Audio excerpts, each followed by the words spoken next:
আলহামদুলিল্লাহ রাব্বিল আলামিন ওয়াসসালাতু ওয়াসসালামু আলা রাসূলিহিল কারীম ওয়া আলা আলিহি ওয়া সাহবিহি আজমাইন। মহান আল্লাহ আমাদেরকে নামাজ কায়েম করতে বলেছেন, এ কথা আমরা আলোচনা করছিলাম। যেহেতু আল্লাহ অনেক জায়গাতেই মুমিনদের জন্য বলেছেন ওয়া ইউকিমুনাস সালাহ, আর অনেক জায়গায় বলেছেন ওয়া আকিমুস সালাহ, আকিমিস সালাহ, তার মানে নামাজ কায়েম করো। আর এই কথা আপনারা শুনেছেন যে নামাজ কায়েম করা আর নামাজ পড়া কিন্তু এক নয়। নামাজ পড়ে মানুষে, কিন্তু সব মানুষের নামাজ কায়েম হয় না। এই কথাই আমরা আলোচনা করছিলাম এবং বারবার আমরা সেই কথাই শুনে আসছি। নামাজ কিভাবে কায়েম হবে সেই প্রচেষ্টায় আমরা আলোচনা শুরু করেছিলাম এবং এখনো চলছে যে নামাজ কায়েম যখন করবেন, নামাজ কায়েম করার প্রচেষ্টা করলে নামাজের মধ্যে প্রাণ আনতে হবে। নামাজের মধ্যে প্রাণ না আনলে নামাজ কায়েম হবে না। মানুষের মধ্যে যদি প্রাণ না থাকে, মানুষ পড়ে থাকে। মানুষের মধ্যে প্রাণ থাকলে মানুষ উঠতে পারে।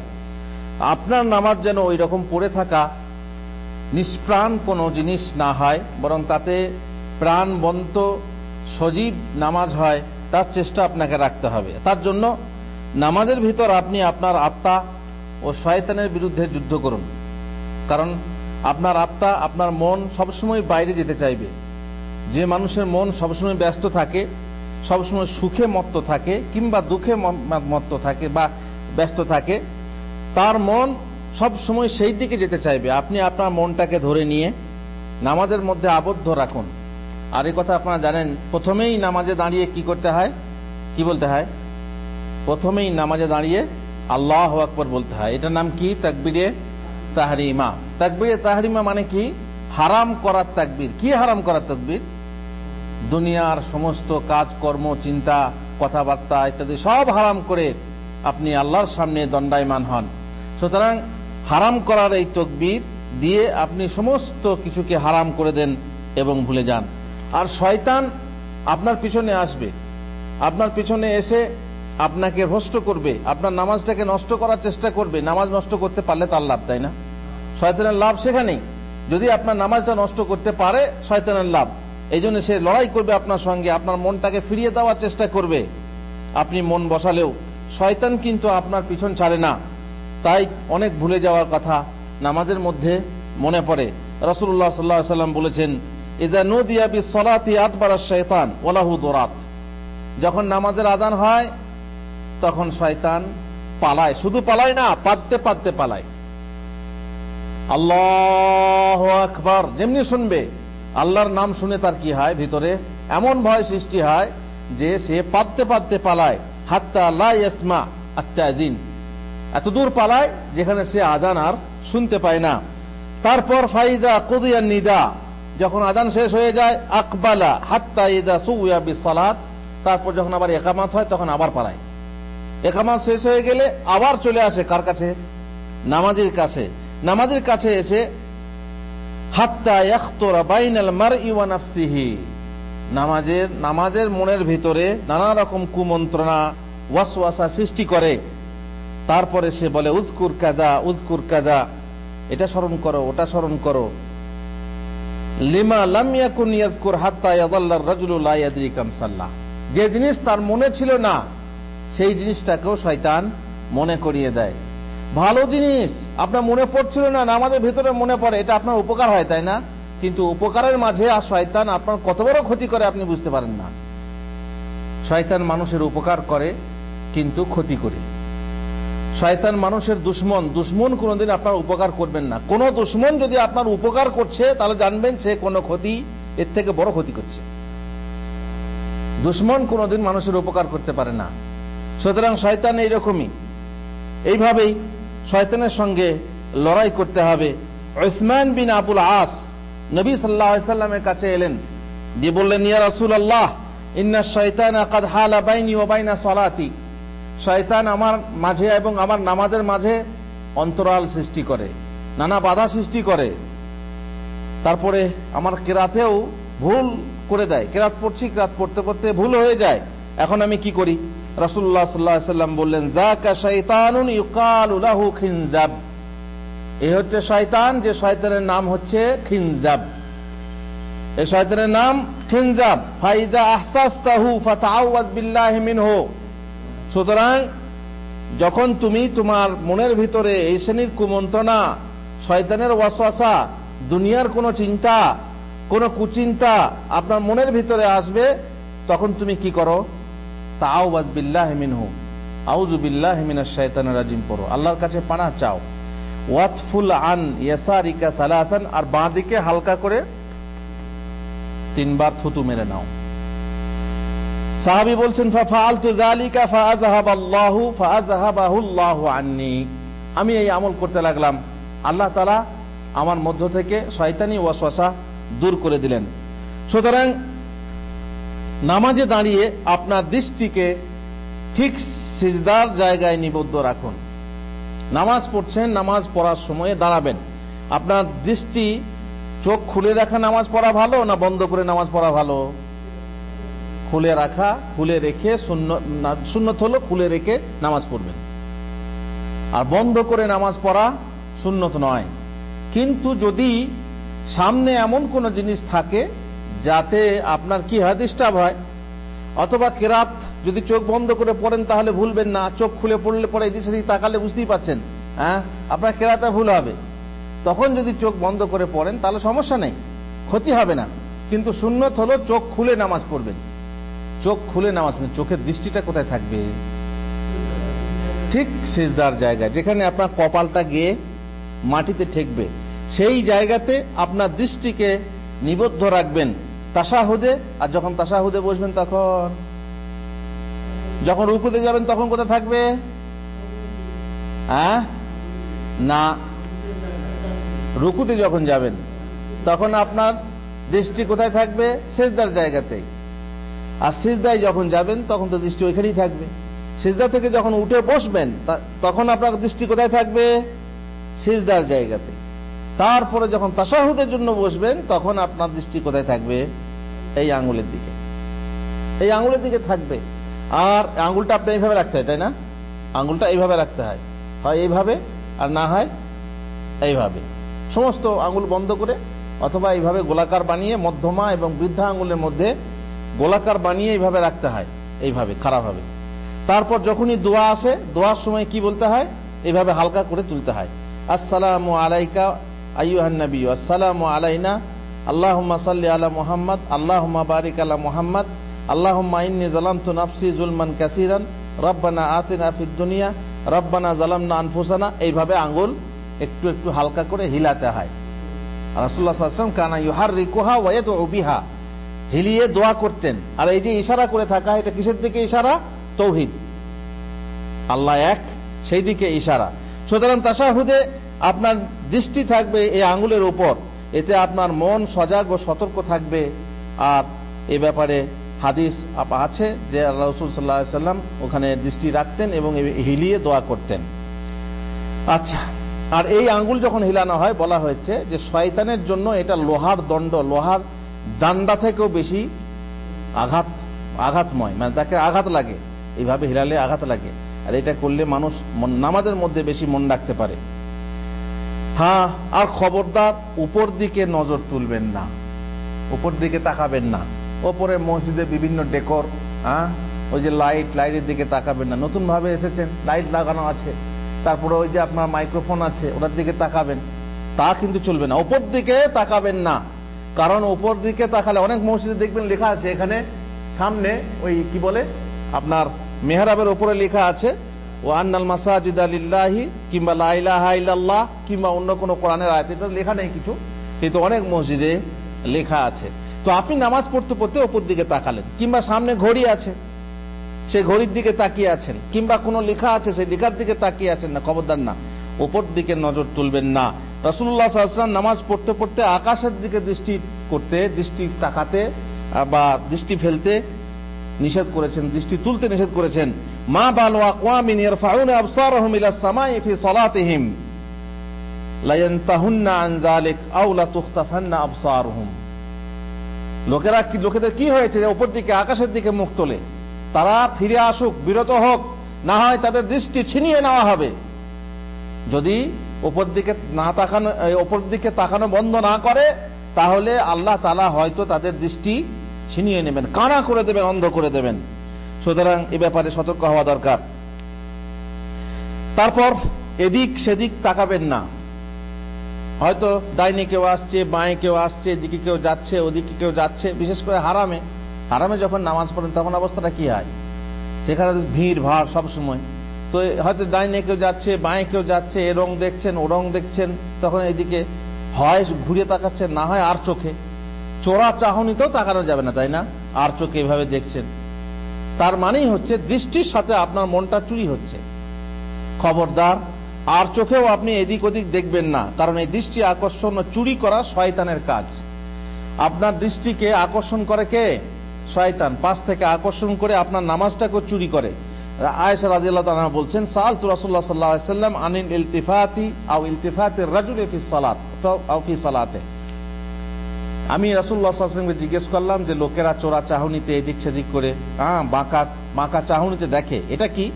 তো রাসূলুল্লাহ সাল্লাল্লাহু আলাইহি ওয়াসাল্লাম বললেন, হুয়া ইখতিলাসুন ইখতালিসুহু শাইতানু মিন সালাতিল আবদ। এটা হচ্ছে ইখতিলাস। ইখতিলাস মানে চুরি করা, গোপনে চুরি করা, যে বান্দার নামাজ থেকে শয়তান কি করে? চুরি করে নেয়।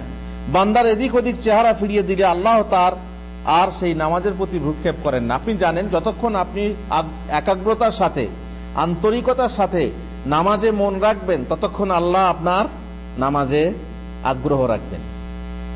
যখনই আপনার মন সরে যাবে, আপনার চোখ এদিক সেদিক যাবে, তার মানে কি নামাজে মন নেই, তাই না? দেখবেন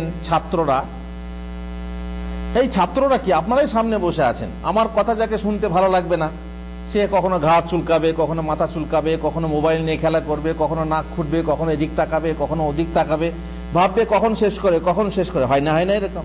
ছাত্ররা স্কুলে টিচার পড়িয়ে যাচ্ছে, আর ছেলে কেউ লিখছে, কেউ এদিক করছে, কেউ খোঁচাখুচি করছে, এরকম হয়। তার মানে কি, ওস্তাদ বুঝতে পারেন যে এর আমার কথার দিকে মন নেই।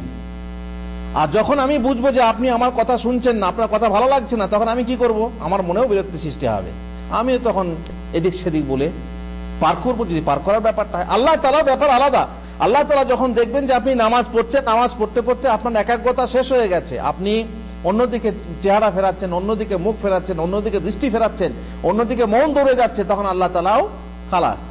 এখানে হাদিসে কিন্তু আছে, লা ইয়াজালুল্লাহু আযজা ওয়া জাল্লা মুকবিলান আলা আল আবদি ওয়া হুয়া ফি সালাতিহি মা লাম ইয়ালতাফিত ফাইজা ইলতাফাতা ইনসারাফা আনহু।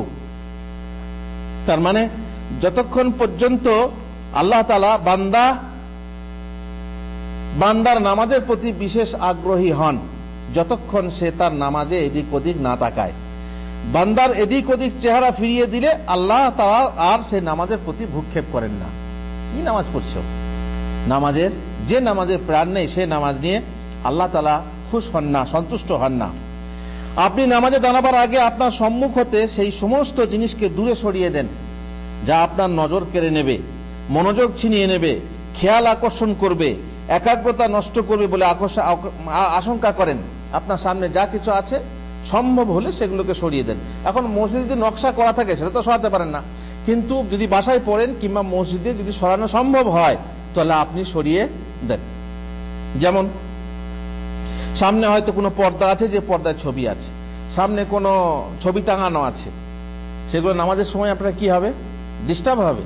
সুতরাং সেগুলোকে সরিয়ে দেন, যাতে আপনার দৃষ্টিটা ওই দিকে গিয়ে আপনার নামাজটা নষ্ট না হয়ে যায়।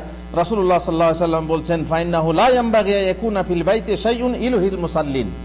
ঘরের মধ্যে এমন কোন জিনিস থাকা উচিত নয় যে জিনিস মুসল্লিদেরকে কি করে? উদাসীন করে তোলে। নামাজ পড়ছেন, আপনার রুমের মধ্যে হয়তো টিভি আছে, টিভি চালানো অবস্থায়, রেডিও চালানো অবস্থায় আপনি নামাজ পড়ছেন আর টিভিতে কথা শুনছেন, হবে নামাজ ঠিক মতো? আপনারা মসজিদে দেখেছেন, মসজিদে যখন বক্তৃতা হয় লোকেরা সুন্নত পড়ে, সেই সুন্নতটা ঠিক মতো হয়? ওই বক্তৃতার দিকে কান যায়। এই জন্য এমন কোন জিনিস সামনে থাকা উচিত নয় যে জিনিস আপনাকে নামাজ থেকে আপনার মনটাকে ফিরিয়ে নেয়। সামনে যে কোনো পর্দা থাক, পর্দা আপনি সরিয়ে নেবেন। নকশাদার কাপড় পরে একবার রাসূলুল্লাহ সাল্লাল্লাহু আলাইহি ওয়াসাল্লাম নামাজ পড়ছেন, কাপড়, নিজের কাপড়, যেটা নকশা করা ছিল, সেই নকশাদার কাপড় পরলে নামাজ পড়লেন, তখন রাসূলুল্লাহ সাল্লাল্লাহু আলাইহি ওয়াসাল্লাম বললেন, একবার সেই দিকে তাকিয়ে বললেন, তারপরে নামাজ শেষ হলে বলি ইযহাবু বিখামিসাতি হাযিহি ইলা আবি জাহাম, আবু জাহামের কাছে আমার এটা নিয়ে যাও, এটা আমার, এটা চলবে না। ওয়া আতুনি বিআমবাজানিয়া, একটা সাধারণ কাপড় নিয়ে এসো, সেটা আমি পরবো, যেহেতু এটা আমার নামাজে ডিস্টার্ব করছিল, আমাকে নামাজ থেকে উদাসীন করে ফেলেছিল, সুতরাং এটা সরিয়ে নিয়ে যাও। বোঝা গেল যে এমন কোন কাপড় পরে নামাজ পড়া যাবে না যাতে ছবি আছে। দেশে দেখবেন অনেক মস্তানরা পেছনে কত রকম প্লেয়ারের, কত রকম ছবি, হিরোইনের ছবি, হিরোর ছবি, কোথাও পাখির ছবি, কোথাও বিভিন্ন রকম ইংরেজি লেখা থাকে। আবার জামা কাপড়ে ইংরেজি এমন লেখা থাকে যেগুলো অনেক খারাপ, যেগুলো মানুষ বোঝে না। যেমন ছোট ছোট বাচ্চাদের কাপড়ে লেখা আছে বেবি ফর সেল। তার মানে কি? বেবি ফর সেল মানে বাচ্চাটা বিক্রয়ের জন্য। কেউ বোঝে না, ইংরেজি বোঝে না, খারাপ কথা লেখা থাকে, অনেক সময়ে খারাপ কথা লেখা থাকে। আর সেই কাপড় পরে নামাজ পড়ে নিজের ডিস্টার্ব হয়, আর পেছনে যে দাঁড়ায় তারও ডিস্টার্ব হয়। এই জন্যে কাপড়ে ছবিযুক্ত বা নকশাযুক্ত কোনো জিনিস নামাজে নিয়ে আসা ঠিক না, মানে ছবিযুক্ত কাপড় পরে নামাজ পড়া ঠিক না, যাতে আপনারাও ডিস্টার্ব হয় এবং পেছনের লোকেও ডিস্টার্ব হয়। আনাস রাদিয়াল্লাহু বলছেন, কেরামুল আয়েশা, আয়েশা রাদিয়াল্লাহু তাআলা আনহার একটা পর্দা ছিল, সেই পর্দা তিনি দেওয়ালে টাঙিয়ে রেখেছিলেন, কিন্তু তাতে ছবি ছিল। রাসূলুল্লাহ সাল্লাল্লাহু আলাইহি ওয়াসাল্লাম বলেন, আমিতি আন্না কিরামাকি হাযা, তোমার এই পর্দা সরিয়ে নাও, তোমার এই পর্দা সরিয়ে নাও। ফাইন্নাহু লা তাযালু তাসাওয়িরুহু তারুদু ফি সালাতি, কারণ এই যে ছবিগুলো রয়েছে, এই ছবিগুলো আমার নামাজে ডিস্টার্ব করছিল, সুতরাং সরিয়ে দাও। বোঝা গেল কি, নামাজে আপনার যে কোনো জিনিস ডিস্টার্ব করবে সেই জিনিস আপনি সরিয়ে দেবেন।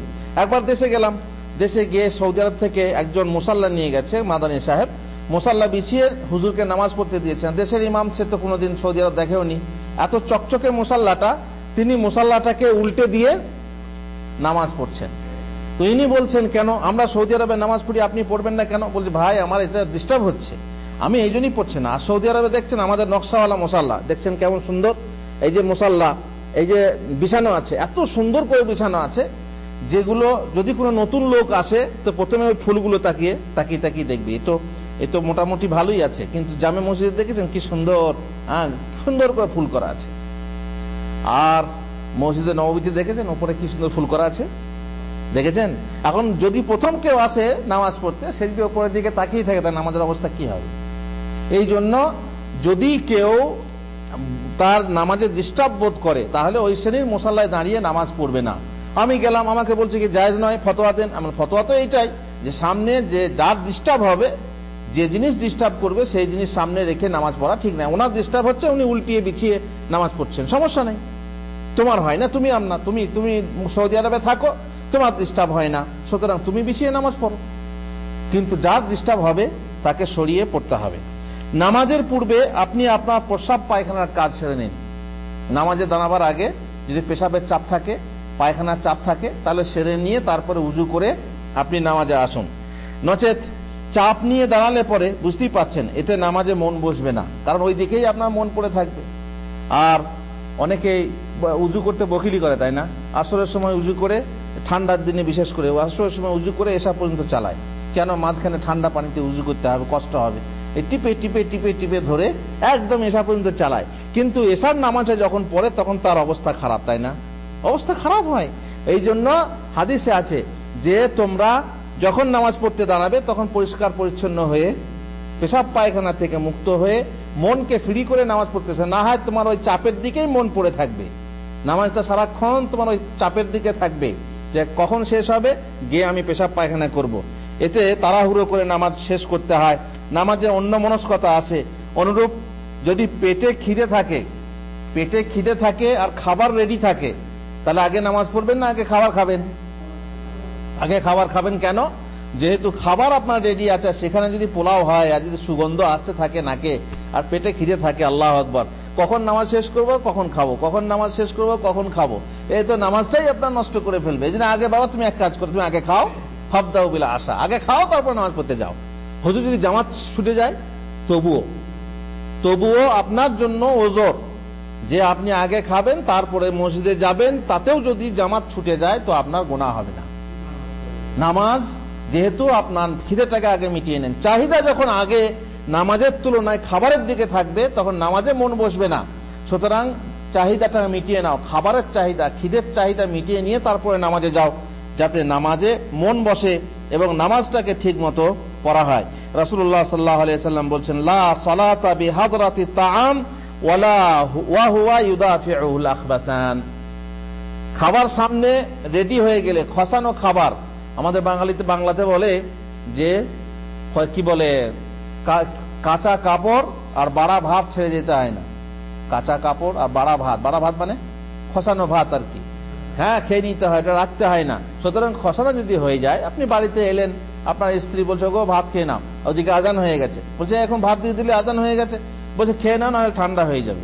এখন দিল, যখন সামনে এলো, এদিকে আপনার চাহিদা হচ্ছে খেতেও হবে, তখন আগে আপনি নামাজ পড়ে আসবেন, নামাজটা পড়ে আসি, নামাজ পড়তে পড়তে ঠান্ডা হয়ে যাবে, তো নামাজ পড়তে গেলে আপনার মন ওই দিকে পড়ে থাকবে। সুতরাং আপনি কি করুন, আগে খেয়ে নেন। খাওয়ার পর অবশ্য আপনার স্ত্রীর উচিত ঠিক এই সময়ে খাবার না খসানো, না দেওয়া, খেয়াল করা যে জামাতের নামাজ পড়তে যাবে লোকটা, এখন খাবারটা দেবো না, সে যখন চাইবে বা সে যখন আসবে নামাজ পড়ে তখন দেবো। অনেকে করে, কোনো কারণবশত যদি করেই ফেলে তাহলে আপনি আগে খাবেন, তারপরে আপনি মসজিদে যাবেন। আর ঠিক ওইভাবে প্রসাব পায়খানা লাগলেও একই অবস্থা। নামাজ কায়েম করতে হলে এমন কোনো ভারী জিনিস সঙ্গে নিয়ে নামাজে দাঁড়াবেন না যাতে নামাজের বদলে ওই ভারের দিকেই আপনার মন পড়ে থাকে। ভারী জিনিস, আপনার মোটা কম্বল কিংবা কিছু গায়ে নিয়ে শীতের সময় ওই ভারীতে বারে বারে সব সময় আপনি ওইটাই নিয়েই পড়ে আছেন, যদি এরকম হয়, তারপর দেখবেন যুদ্ধের ময়দানে যুদ্ধের অস্ত্র নিয়ে অনেকেই নামাজ পড়ে, তাতে কি হয়, মনোযোগিতা ওই ভারীর দিকেই থাকে। অতএব সেই দিকে খেয়াল রেখে আপনাকে ভারী জিনিস নিয়ে নামাজ পড়া ঠিক না। এমন কোন স্থানে বা লিবাসে নামাজ পড়তে শুরু করবেন না যার দুর্গন্ধ আপনাকে অতিষ্ঠ করে তোলে। এমন লিবাস পরেছেন, গানামে কাজ করেছেন, গানামে কাজ করার পরে আপনি নিজেই সেই গন্ধ পাচ্ছেন, ঠিক আছে কিনা? দেখবেন যারা মাছের দোকানে কাজ করে, তারা মাছের দোকানে কাজ করে ওই লিবাসে যদি আসে, গোটা মসজিদটা কি গন্ধ হয়, বুঝতে পেরেছেন তো? তো নিজের ক্ষতি হবে, প্লাস আপনার সাথী মুসল্লিদের গন্ধ লাগবে, আর আল্লাহর ফেরেশতাও কষ্ট পাবেন। সুতরাং দুর্গন্ধময় কোনো লিবাস নিয়ে নামাজ পড়বেন না, কিংবা এমন জায়গায় নামাজ পড়বেন না যেখানে দুর্গন্ধ সবসময় করতে হয়। যদি করতে হয়, নামাজের মধ্যে আপনি হয়তো করতে পারলেন না, কিন্তু মনটা আপনার করছে, মনটা আপনার মনের ভিতরে দুর্গন্ধ লাগলেই তখন আপনার নামাজটা কি হবে, নামাজের ক্ষতি হবে, নামাজের ডিস্টার্ব হবে। সুতরাং ভালো জায়গায় নামাজ যদি একান্তই করতে হয়, সেখান ছাড়া কোনো জায়গায় নেই, আপনি তখন কি করবেন? তখন তো কোনো উপায় নেই, কিন্তু উপায় থাকতে আপনাকে ভালো জায়গাতে গিয়ে নামাজ পড়তে হবে। এমন টাইট ফিট লিবাস পরে নামাজ পড়বেন না যাতে ওঠা বসা কষ্ট হয়। এমন টাইট ফিট প্যান্ট পরে আছেন, নামাজ পড়ছেন, উঠতে কষ্ট হচ্ছে, বসতেও কষ্ট আসছে। মেয়েরা অনেকে একদম পাতলা, যে কি বলে এটাকে, সেলোয়ার, পাতলা টাইট চিকন সেলোয়ার পরে থাকে, দিয়ে ওঠা বসাতে কষ্ট হয়।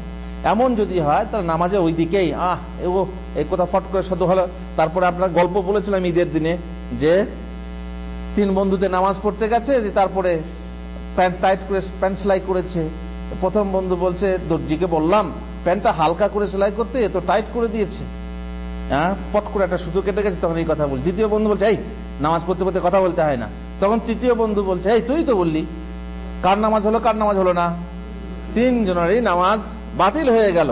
তো টাইট ফিট প্যান্ট শার্ট বা যাই হোক পরে আপনার বুঝতেই পাচ্ছেন।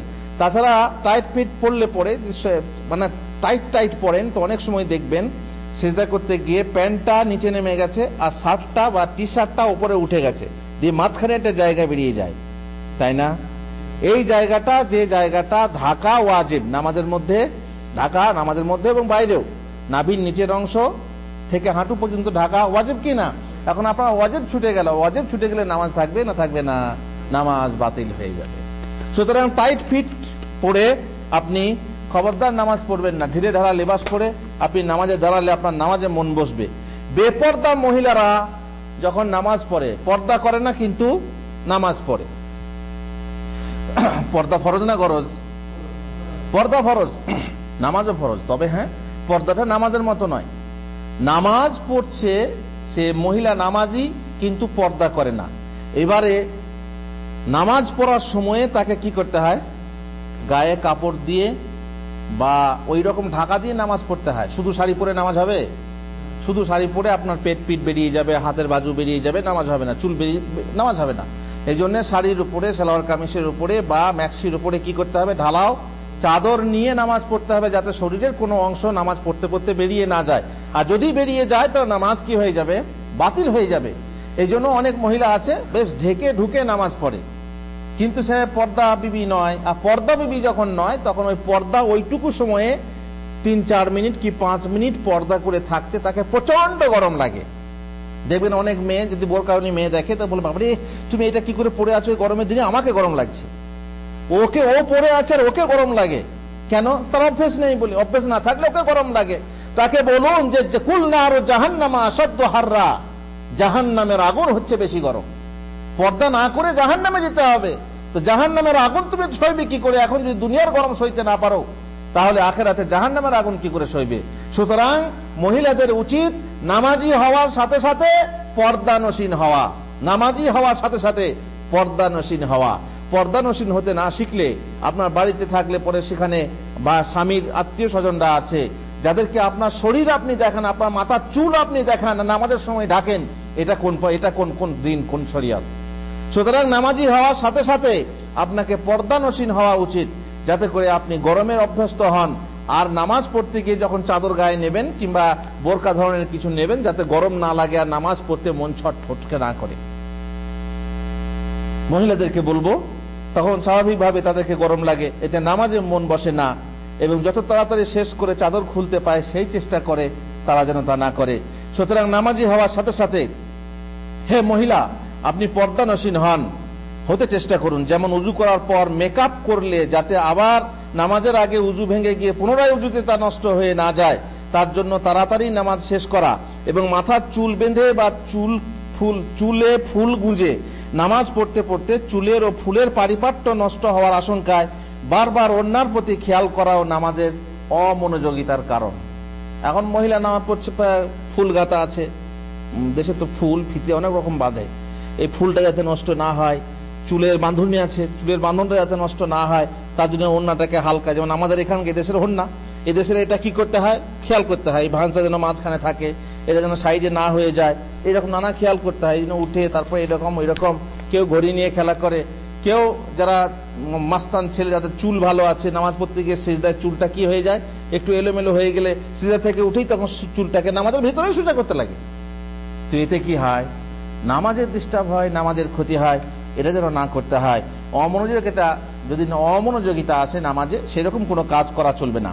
পরনে এমন ওড়না, কাপড়, শাল, চাদর বা শাড়ি হতে হবে যেন নামাজের অবস্থায় তা বারবার পড়ে না যায়, নচেত সোজা করতে করতেই নামাজ শেষ হয়ে যাবে। অথচ নামাজে মন থাকার পরিবর্তে মন থাকবে কোথায়? কাপড়ের দিকে। পক্ষান্তরে যদি মহিলাদের মাথা, বুক, পেট অথবা হাত বা পায়ের রলা থেকে কাপড় সরে যায়, তাহলে নামাজই মূলে নষ্ট হয়ে যাবে। সুতরাং বিশেষ করে মহিলাদের জন্য এই বিষয়ে সতর্কতা জরুরি, যেন শরীরে কাপড় ঠিক মতো রেখে নামাজ পড়া হয়। কোনো ঢিলে কাপড় রেখে নামাজ পড়বেন না।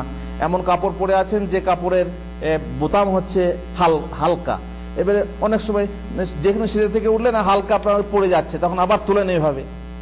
তো এইভাবে আপনার নামাজের কি হবে? ডিস্টার্ব হবে। কোনো লটকে রাখা কাজ বন্ধ করে নামাজ পড়বেন না। কোনো লটকে রাখা কাজ, যেমন চুলোর ওপর হাঁড়ি রেখে নামাজ পড়ছেন, আর আপনার মন কোথায় পড়ে আছে? হাঁড়ির দিকে, যে ভাত হয়ে গেল নাকি, ভাতটা উল্টে যাচ্ছে নাকি, পড়ে যাচ্ছে নাকি, দুধটা পড়ে গরম নিচে পড়ে যাচ্ছে কিনা, এই দিকে আপনার মনটা থাকবে। মনটা সবসময় ওই দিকে লেগে থাকবে, তখন আপনার নামাজটা ঠিক মতো হবে না।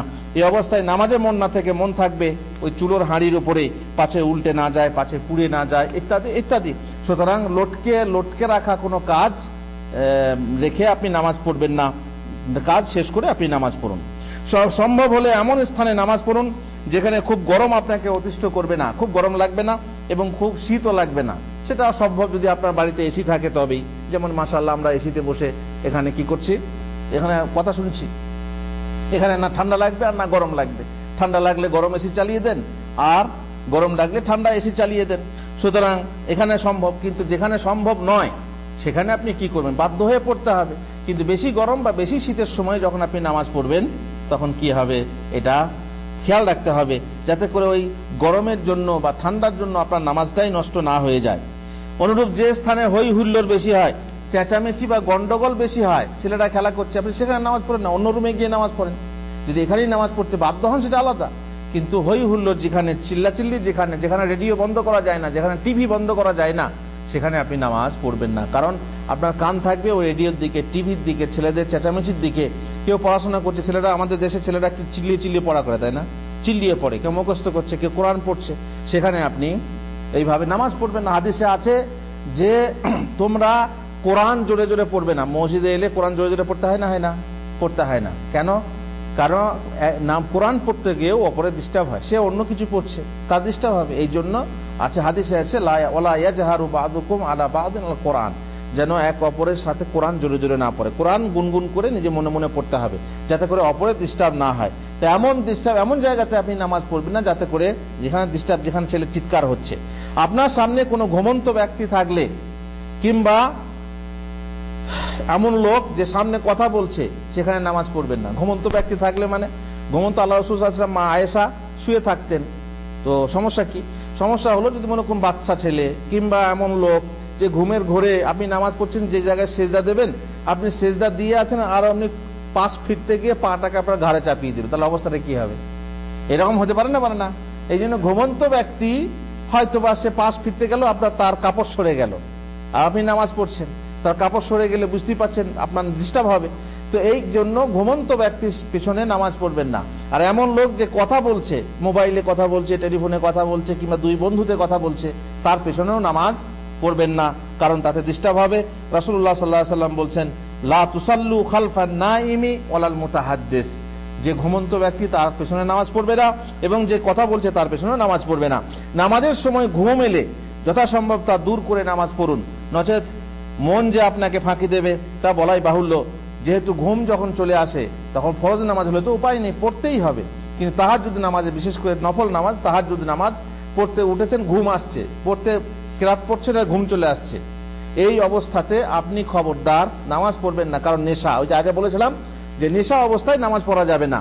তো আপনি ঘুম অবস্থায় ঘুমে কি বলছেন তাই বুঝতে পারছেন না, সুতরাং আপনি কি করেন, নামাজ ছেড়ে দিয়ে ঘুমিয়ে নেন, তারপরে আপনি নামাজ পড়তে শুরু করুন। যেহেতু রাসূলুল্লাহ সাল্লাল্লাহু আলাইহি ওয়াসাল্লাম বলছেন, ইজা নাআসা আহাদুকুম ফিস সালাত ফালিয়ারকুদ হাত্তা ইয়াযহাবা আনহুন নাওম, যখন তোমাদের কেউ নামাজ পড়তে গিয়ে ধুল আসবে তখন সে যেন শুয়ে যায়, যতক্ষণ পর্যন্ত না তার ঘুম দূর হয়ে যায়।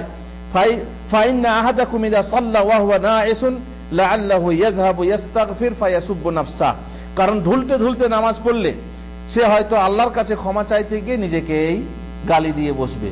দাদা বলতে গিয়ে কি বলবে, গাধা, তাহলে দাদা রাগ হবে না, হবে না? দাদা বলতে গিয়ে গাধা বলবে, ঘুমের ঘোরে এটা ক্ষতি হবে। এই জন্য ঘুমটাকে দূর করে নাও। তিনি বলছেন, ইজা নাআসা আহাদুকুম ফিস সালাত ফালিয়ানাম হাত্তা ইয়ালামা মা ইয়াকরা, যখন নামাজ পড়তে পড়তে তোমাদের কারো ঢুল আসে সে যেন ঘুমিয়ে যায়, নচেত এমন হতে পারে যাতে করে সে নামাজে যা পড়ছে তা বুঝতে পারে, আর ঢুল এলে পরে সে নামাজে কি বলছে তাই খেয়াল থাকবে না। আর এখান থেকে বুঝতে পারছেন যে নামাজে যা পড়ছেন, নামাজে যা বলছেন তা বুঝে বলা জরুরি।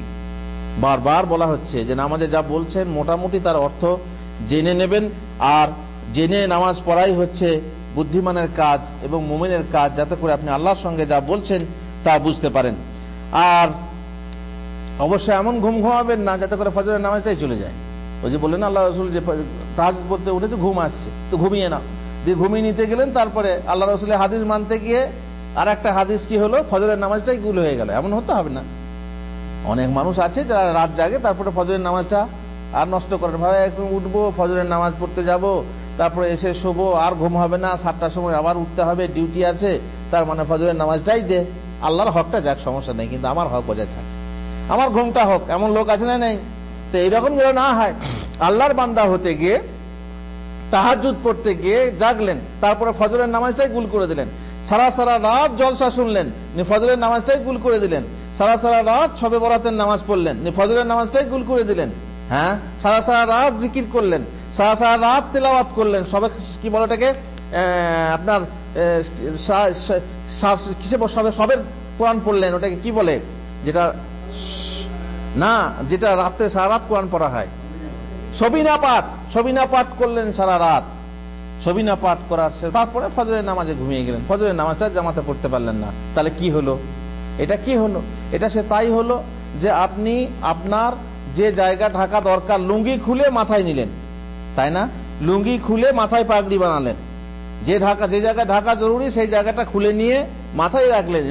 ফজর নষ্ট করে, ফরজ নষ্ট করে আপনার সুন্নত পালন করা, এটা তো সমস্যা। সুতরাং বুঝতেই পাচ্ছেন, আপনি নামাজ পড়ছেন তার জন্য নিজে নিজে গর্বিত না হয়ে আল্লাহর নিকট কৃতজ্ঞ হন। আপনি নামাজ পড়ছেন তার জন্য গর্বিত হবেন না, গর্বিত হওয়া যায় আল্লাহর তৌফিকে আপনি নামাজ পড়ছেন। তো আল্লাহর তৌফিকে নামাজ পড়লে আপনি আল্লাহর কাছে কৃতজ্ঞ হবেন, আপনি বিনম্র হবেন। এ নয় যে আমি নামাজ পড়ছি বলে, আমি মুসল্লি বলে সমাজে আপনার নাম আছে ঠিকই, কিন্তু তার মানে আপনার মনে গর্ব তৈরি হবে, এটা নয়। কারণ সে তৌফিক আপনি লাভ করেছেন কার? এত বড় ইবাদত পালনে সক্ষম হয়েছেন কার তৌফিকে? আল্লাহর তৌফিকে। ঈমান, ইবাদত প্রভৃতি এক একটা অমূল্য ধন, এক একটা বিশেষ অনুগ্রহ, যা বান্দার যাবতীয় ধন সম্পদ যত রকমের নিয়ামত আছে আল্লাহ তাআলার দান। আল্লাহ তাআলা বলছেন, ওমা বিকুম মিন নি'মাতিন ফামিনাল্লাহ, তোমাদের কাছে যে যত নিয়ামত আছে আল্লাহর পক্ষ থেকে, সমস্ত নিয়ামত আল্লাহর পক্ষ থেকে। আপনি নামাজ পড়তে পেরেছেন, সেই নামাজ হচ্ছে একটা নিয়ামত, সেটাও আল্লাহর পক্ষ থেকে, সেটাও আল্লাহর পক্ষ থেকে। যখন আমরা এই জন্যই যখন আমরা আজান শুনি, মুয়াজ্জিন যখন বলে হাইয়া আলাস সালাহ, হাইয়া আলাল ফালাহ, তখন আমরা কি বলি? লা হাওলা ওয়ালা কুওয়াতা ইল্লা বিল্লাহ। মুয়াজ্জিন ভাই, তুমি তো ডাকছো মসজিদের দিকে এসো, নামাজের দিকে এসো, আর পরিত্রাণ বা সব সাফল্যের দিকে এসো, কিন্তু জানো লা হাওলা ওয়ালা কুওয়াতা ইল্লা বিল্লাহ, আল্লাহর তৌফিক ছাড়া আমাদের নড়াচড়ার ক্ষমতা নেই, আল্লাহর তৌফিক ছাড়া ভালো কাজ করার ক্ষমতা নেই, আল্লাহর তৌফিক ছাড়া পাপ কাজ ত্যাগ করারও ক্ষমতা নেই। সুতরাং আল্লাহর তৌফিক। নামাজ যে পড়তে পেরেছেন, এটা কার তৌফিক? আল্লাহর তৌফিক। তাতে গর্ব করা উচিত না। তাতে গর্ব না করে আপনি আল্লাহর কাছে কৃতজ্ঞ হন যে আল্লাহ ঠিক আছে, আল্লাহ নামাজ তুমি আমাকে পড়ার তৌফিক দান করেছো, সুতরাং তুমি আলহামদুলিল্লাহ, তোমার কারণে আমি নামাজ পড়তে পেরেছি, এটা তোমার জন্যই আমি সৌভাগ্যবান হয়েছি, অতএব তোমারই শুকরিয়া, তোমারই সকল প্রশংসা। আপনি আল্লাহর বন্দেগী ও দাসত্ব করেছেন, আল্লাহর বন্দেগী ও দাসত্ব করেছেন। এই দাসত্ব আপনার ঠিক মতো হচ্ছে কিনা তা আপনি জানেন না। সুতরাং আপনি নিজের ত্রুটি অবহেলা স্বীকার করে মনকে ইবাদত কবুল না হওয়ার আশঙ্কা ও ভীতি দ্বারা পরিপূর্ণ রাখুন। মনে মনে ভয় করুন যে হয়তো আমার নামাজ কবুল হবে না, নাকি নামাজ যখন পড়লাম আল্লাহ কারিম, খালাস আমার সব কবুল হয়ে গেছে এবং জান্নাত যাব, এরকম আশা আছে নাকি? আশা করতে হবে, কিন্তু একদম নিশ্চিন্ত হওয়া যাবে না। ভয় রাখতে হবে মনের ভিতরে, হয়তো আমার নামাজ কবুল হলো না, তাই না? হয়তো আমার নামাজ কবুল হলো না। আমি দান করছি, হয়তো আমার দান কবুল হলো না। আমি হজ করছি, হয়তো আমার হজ কবুল হলো না। আমি রোজা রাখছি, হয়তো আমার রোজা কবুল হলো না। কিন্তু আশা রাখতে হবে যে আল্লাহ কবুল করবেন, কিন্তু নিশ্চিত হওয়া যাবে না যে আমার খালাস, আমার সব কবুল হয়ে গেছে। না, এটা অবশ্য অহংকারের ভিতরে চলে এলো। সুতরাং আশা রাখতে হবে। মহান আল্লাহ বলছেন, ওয়াল্লাযীনা ইউতুনা মা আতাউ ওয়া কুলুবুহুম ওয়াজিলাহ আন্নাহুম ইলা রাব্বিহিম রাজিউন উলাইকা ইউসারিউনা ফিল খায়রাত ওয়া হুম লাহা সাবিকুন। আর যারা তাদের প্রতিপালকের দিকে ফিরে যাবে এই বিশ্বাসে তাদের যা দান করার তা ভয় ভয় মনে দান করে, ভয় ভয় মনে দান করে। কবুল হবে না হবে না, তেমনি নামাজও ভয় ভয় মনে পড়তে হবে যে আল্লাহ জানি না কিভাবে নামাজ পড়ছি, উঠবস করছি, নামাজ কবুল হবে না হবে না। মনের ভিতরে কি চাই? ভয় চাই। আর শুধু ভয় করে বসে থাকলে হবে না, যাতে করে কবুল হয়, কবুলের উপযুক্ত হয়, সেই রকম নামাজ আপনাকে পড়তে হবে। মা আয়েশা রাদিয়াল্লাহু আনহা জিজ্ঞাসা চলে আল্লাহ রাসূল সাল্লাল্লাহু আলাইহি ওয়াসাল্লামকে বললেন, ওরা কি তারা যারা মদ খায়, চুরি করে, ব্যভিচার করে ইত্যাদি ইত্যাদি, তারাই কি ভয় করবে?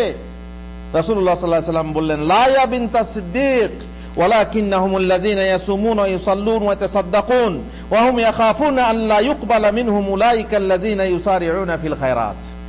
আল্লাহ বলছেন যে ওই লোকরা যারা ইবাদত করে এবং মনে মনে ভয় রাখে হয়তো আল্লাহ কবুল করবেন না, তারাই কি? তারা ইউসারিউনা ফিল খায়রাত, ভালো কাজে প্রতিযোগিতা করে, ভালো কাজে প্রতিযোগিতা করে। আবুল বাশার করছে, হিলাল বলছে আমি কেন করব না। হিলাল করছে, তখন নাসিম বলছে আমি কেন করব না। নাসিম করছে, তখন রহিম বলছে আমি কেন করব না। কি প্রতিযোগিতা? তারা দ্রুততা করে, প্রতিযোগিতা করে, এক অপরের বেশি করার চেষ্টা করে। এরাই হচ্ছে ইউসারিউন। তারা কারা? যারা এই করে তারা না, যারা ইবাদত করার পর এই আশঙ্কা করে যে আল্লাহ হয়তো কবুল করবেন না। আপনি যত ইবাদত করুন না কেন, তা কিন্তু প্রয়োজনের তুলনায় খুব কম। আল্লাহ যথাযোগ্য ইবাদত আমরা করতে পারি? আল্লাহর ওলিরা পারেন কিনা সন্দেহ, সুতরাং আমরা কে?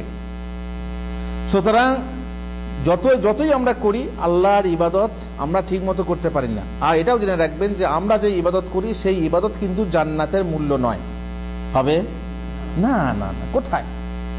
কেউ তার আমলের বলে জান্নাত যেতে পারবে না। রাসূলুল্লাহ সাল্লাল্লাহু আলাইহি ওয়াসাল্লাম বলছেন, লা ইউদখিলা আহাদান আমালুহুল জান্নাহ। কেউ তার আমল তাকে, কারো আমল তাকে বেহেশতে নিয়ে যেতে পারবে না। সাহাবারা বললেন, ওয়ালা আনতা ইয়া রাসূলুল্লাহ, ইয়া রাসূলুল্লাহ, আপনিও কি নিজের আমলের বলে জান্নাত যেতে পারবেন না? আল্লাহ রাসূলের মতো আমল কারো আছে? আল্লাহু আকবার, কত আমল! আল্লাহ রাসূলের কত আমল, সব থেকে বড় আমল। তো আপনি আপনার আমলের বলে জান্নাত যেতে পারবেন না? রাসূলুল্লাহ সাল্লাল্লাহু আলাইহি ওয়াসাল্লাম বলেন, না, আল্লাহর রহমত না হলে আমিও জান্নাত যেতে পারবো না। এই জন্য রহমত চাই, সেই রহমতের বলে জান্নাত যাওয়া যাবে, নচেত জান্নাত এমনি আমলের বলে যাওয়া যাবে না। আল্লাহ তাআলা ইবাদত করতে বলেছেন, আমরা যে পরিমাণে ইবাদত করি আর যে পরিমাণে তার নিয়ামত ব্যবহার করি, নিয়ামত বেশি না ইবাদত বেশি? একবার হিসাব করে দেখুন না, আপনি আল্লাহ তাআলার কত নিয়ামতে বাস করছেন, আর আল্লাহ তাআলার ইবাদতের জন্য কি করছেন? আপনি কি করছেন? দুনিয়াদারি কাজ করছেন, আর হয়তো 5 ওয়াক্তের নামাজ পড়ছেন, তাই না? 5 ওয়াক্তের নামাজে আপনি কি দেন? 24 ঘন্টার মধ্যে আপনি আল্লাহকে ক ঘন্টা দেন বলুন? সারাদিন যদি যতগুলো কাজ করেন, এর মধ্যে যদি সবগুলোকে জুড়েন 1 ঘন্টা হবে?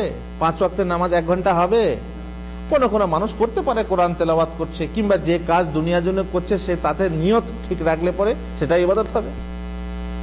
দুনিয়ার কাজ করলে যদি আপনি নিয়ত ঠিক রাখেন, সেটা ইবাদত হবে না? হবে না? আপনি মনে করেন মেয়েরা ভাত রান্না করে, কষ্ট হয় না? ওদের কষ্ট বেশি হয়। ভাত রান্না করে খাওয়ার পরে রান্ধার পরে খাওয়া, তাই না?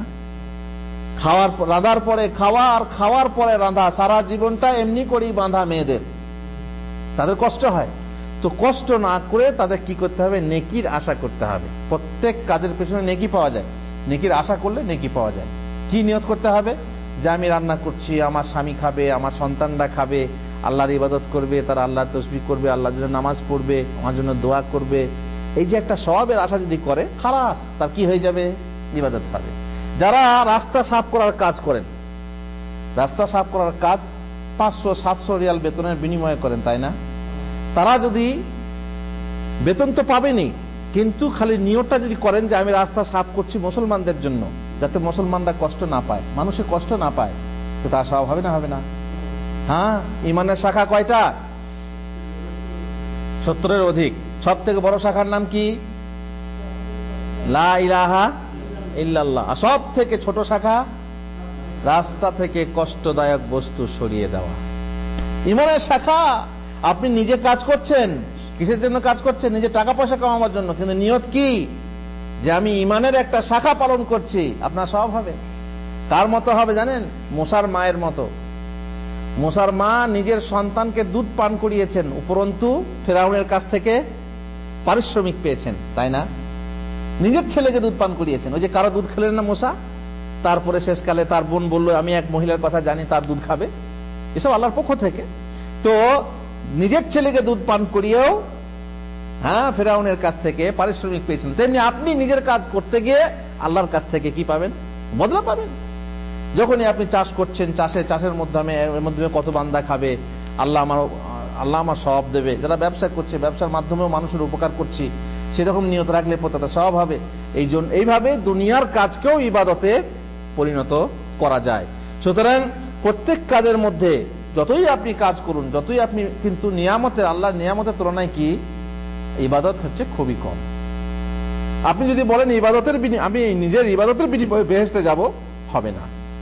ইবাদত বেহেশতে যাওয়ার বিনিময় নয়, ইবাদত বেহেশতে যাওয়ার কারণ, তাই না? ওই আছে না হাদিস, কোরআনে আছে না যে নুজুলাম বিমা কানু ইয়ামালুন, নুজুলাম বিমা কানু ইয়ামালুন, তাদেরকে জান্নাতে মেহমানদারি করানো হবে। বিমা কানু, বে সাবাবিয়া বলে একে, যে আমল করত সেই আমল করার কারণে, বিনিময়ে নয়। কারণ বেতার বিনিময় কি আছে, কতটুকু আছে। সুতরাং আল্লাহ তাআলার ইবাদত করে কোন রকম একটা ওসিলা হয়ে গেলে, দেখেন ওসিলা কিন্তু পীর ধরা না, ওসিলা কি, আমল। ওসিলা কোন রকম একটা ওসিলা হয়ে গেলে আল্লাহ তাআলা বেহেশতে দেবেন। এইরকম একটা ওসিলা করে আপনি খবরদার ভাববেন না যে আমি নামাজ পড়ছি সুতরাং আমি বেহেশতে যাব, আর নামাজের বিনিময়ে বেহেশতে না। ঠিকই নামাজ বেহেশতে যাওয়ার কারণ, কিন্তু এটা নয় যে এটা বিনিময়। বুঝতেই পাচ্ছেন রাসূলুল্লাহ সাল্লাল্লাহু আলাইহি ওয়াসাল্লাম বলছেন আল্লাহর রহমত ছাড়া তোমরা বেহেশতে যেতে পারবে না, এবং কি আমি নিজেও আল্লাহর রহমত ছাড়া বেহেশতে যেতে পারবো না। আমাদের প্রয়োজন আল্লাহর রহমত, আল্লাহর রহমত ভিক্ষা করা। আর আল্লাহর রহমত আমরা নামাজের ভিতরে ভিক্ষা করি না? কোথায়, কোন জায়গাতে আল্লাহর কাছে রহমত চাই? হ্যাঁ, কে বলবে? আল্লাহর কাছে রহমত চাই কোন জায়গায়? নামাজের ভিতরে, যে আল্লাহ তুমি আমাকে রহম করো।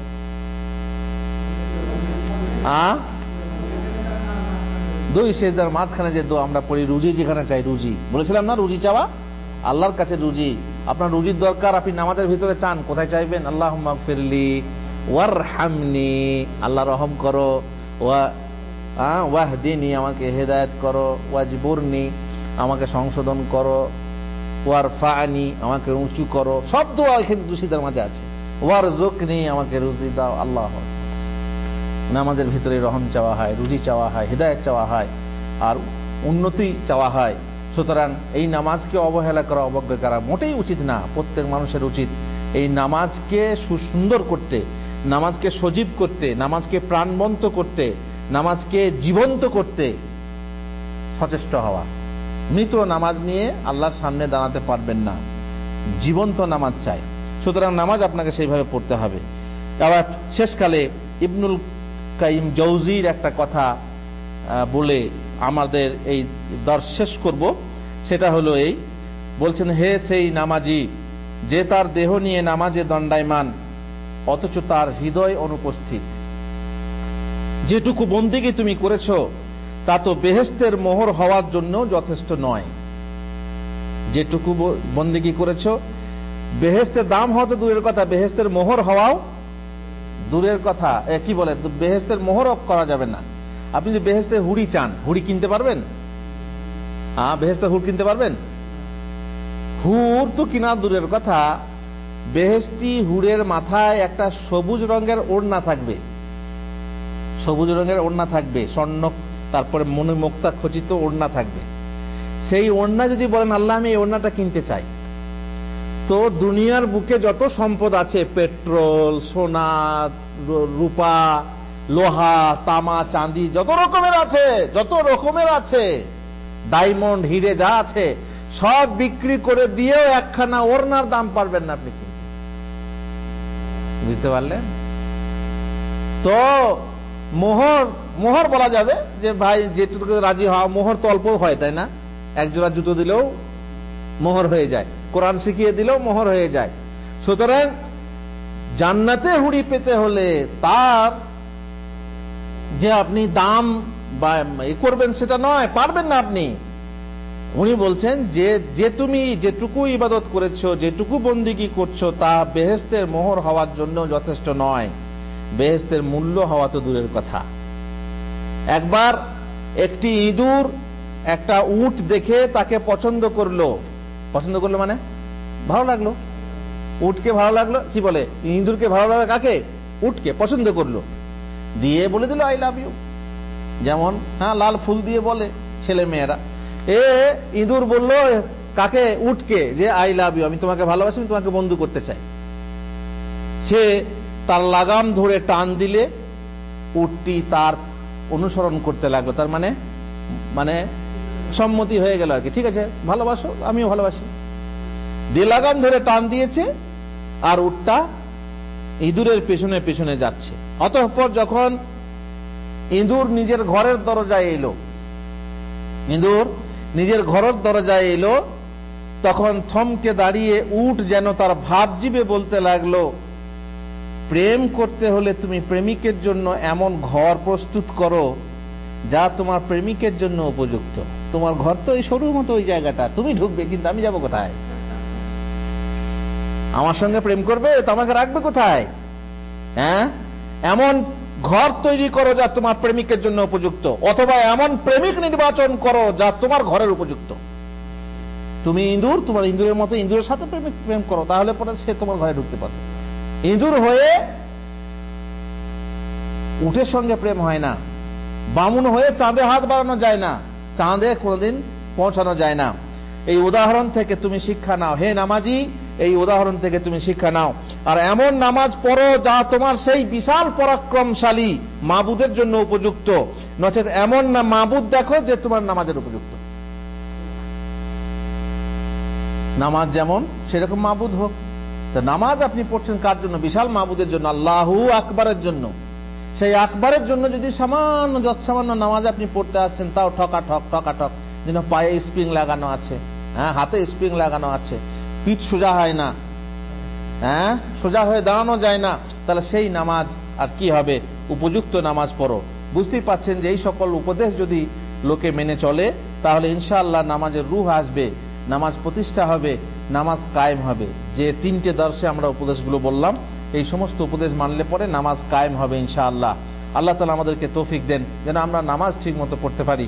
রাব্বি জাআলনি মুকিমাস সালাতি ওয়া মিন যুররিয়াতি রাব্বানা ওয়া তাকাব্বাল দুআ। দেখেন ইব্রাহিম আলাইহিস সালাম দোয়া করছেন, রাব্বি জাআলনি মুকিমাস সালাহ, হে আল্লাহ তুমি আমাকে মুসল্লি বানাও, নয় কি বলেছিলেন? মুকিমাস সালাত বানাও, নামাজ কায়েমকারী, নামাজ প্রতিষ্ঠাকারী বানাও। নিজের জন্য দোয়া করতে হয়, সন্তান সন্ততির জন্য দোয়া করতে হয়। এই জন্য চেষ্টা, শুধু চেষ্টাই কাজে লাগবে না, বরং দোয়া করতে হবে। রাব্বি জাআলনি মুকিমাস সালাতি ওয়া মিন যুররিয়াতি, আল্লাহ গো তুমি আমাকে নামাজ কায়েমকারী বানাও এবং আমার পরিবার বর্গকে, আমার সন্তান সন্ততিদেরকে নামাজ পড়ার তৌফিক দাও, তাদেরকে নামাজি বানাও। রাব্বানা ওয়া তাকাব্বাল দুআ, আল্লাহ তুমি দোয়া কবুল করো। আল্লাহ তাআলা, আল্লাহুম্মা আমিন ওয়া সাল্লাল্লাহু আলা নবিয়িনা মুহাম্মদ ওয়া আলা আলিহি ওয়া সাহবিহি আজমাইন।